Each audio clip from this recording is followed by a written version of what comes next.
अस्सलामुअलैकुम एवरीवन, कैसे हैं आप सब लोग। उम्मीद है खैरियत से होंगे। मैं हूं डॉक्टर हसीब और आप देख रहे हैं जी मेरा ऑफिशियल यूट्यूब चैनल।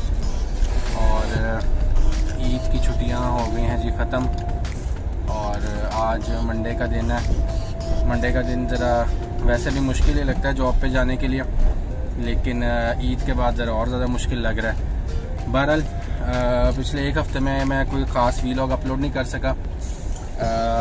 बातें तो काफ़ी हैं और जो सबसे इम्पॉर्टेंट चीज़ मैं भी डिस्कस करना चाह रहा था, जो मेरे जहन में आ रही थी, वो था जी ईरान का इसराइल के ऊपर अटैक। बहुत से लोग जो हैं वो बड़ा खुश हो रहे हैं इस पर और काफ़ी खुशियाँ मना रहे हैं, लेकिन मुझे थोड़ी सी इस पर तशवीश हो रही है और थोड़ी सी परेशानी हो रही है। मुझे ऐसे लग रहा है कि शायद ये अटैक बिल्कुल वैसे ही अटैक था जैसे हमास ने इसराइल के ऊपर अटैक किया था, और उस अटैक के बाद गज़ा के ऊपर जो है वो एक कहर जो है वो आ गया था इसराइल का। जब हमास ने अटैक किया है तो तब भी मेरी स्टेटमेंट थी कि देखने में ऐसे लग रहा है कि वो एक पब्लिसिटी स्टंट था, बिल्कुल जिस तरह हॉलोकॉस्ट हुआ था और उसकी बेस पे जो यहूदी थे वो फ़लस्तीन में दाखिल हुए, बिल्कुल इसी तरह फ़लस्तीन के ऊपर अटैक करने के लिए इसराइल को एक बहाना चाहिए था, जो कि उन्होंने हमास के उस अटैक से बनाया। हमास के अटैक में कहा गया था कि पता नहीं कितने 2-3 हज़ार रॉकेट जो हैं वो फायर किए गए हैं, लेकिन देखने में कोई ऐसा हमें नुकसान नज़र नहीं आया इसराइल का।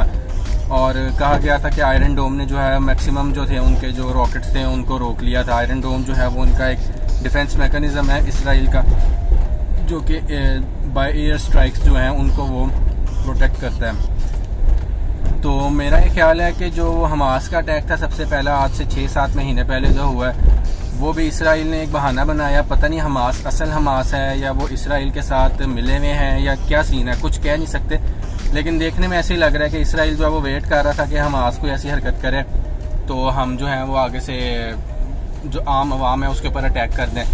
बिल्कुल सेम मुझे अब ये वाला सीन भी ऐसे लग रहा है कि ईरान ने जो है वो अटैक कर दिया और इसराइल के ऊपर तो जी बड़ी हाला लाला मची हुई है कि बड़ा कोई नुकसान कर दिया उन्होंने इसराइल का। लेकिन मुझे ये नहीं समझ आती कि अगर ईरान ने अब अटैक किया है तो पिछले 6 महीने में ईरान कहाँ सोया हुआ था।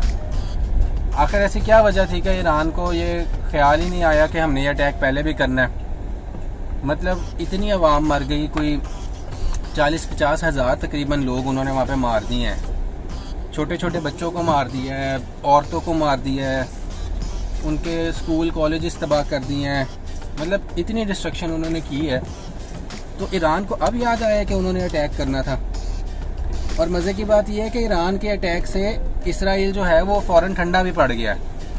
इसराइल जो है जी वो यूएन से मदद मांगने में लग गया है।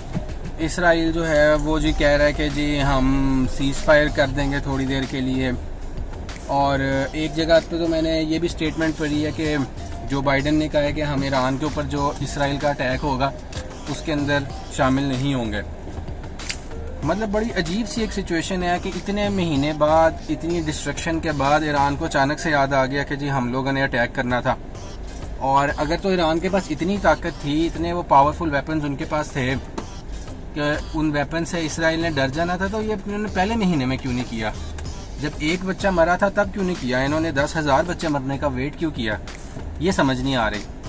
इसके पीछे काफ़ी थेरीज भी हैं, वो मैं थेरीज शायद डिस्कस खुद ना कर सकूं क्योंकि उसमें कंट्रोवर्सी बहुत ज़्यादा है और हमारे बहुत से जो व्यूअर्स हैं वो उसको देख के फिर उस पर थोड़ा परेशान होंगे, क्योंकि मुझे ये लगता है कि शायद ये शिया सुन्नी जो एक कंट्रोवर्सी है ना उसको फैलाने के लिए कर रहे हैं। क्योंकि देखा जाए तो किसी सुन्नी मुल्क ने जो है वो इस तरह का स्टेप नहीं लिया, लेकिन जो ईरान है उनके अंदर शिया जो कम्युनिटी है उनकी बहुत ज़्यादा स्ट्रेंथ है, तो शायद इसकी वजह से कोई ऐसा सीन हो।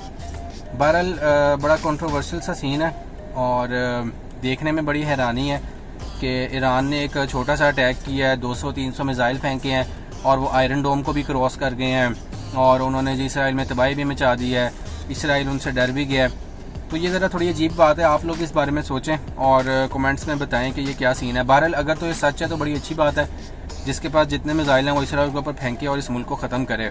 इस फितने को इस दुनिया से ख़त्म होना चाहिए। लेकिन ये जो कुछ हो रहा है इसका कुरान में हुक्म है कि इसराइल के जो बनी इसराइल के जो लोग हैं वो इसी तरह के ढीठ और बदतमीज़ और बेगैरत हैं।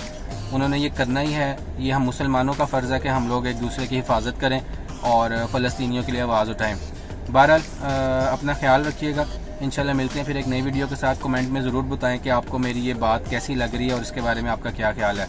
कल मिलते हैं इंशाल्लाह दोबारा से। अल्लाह हाफ़िज़।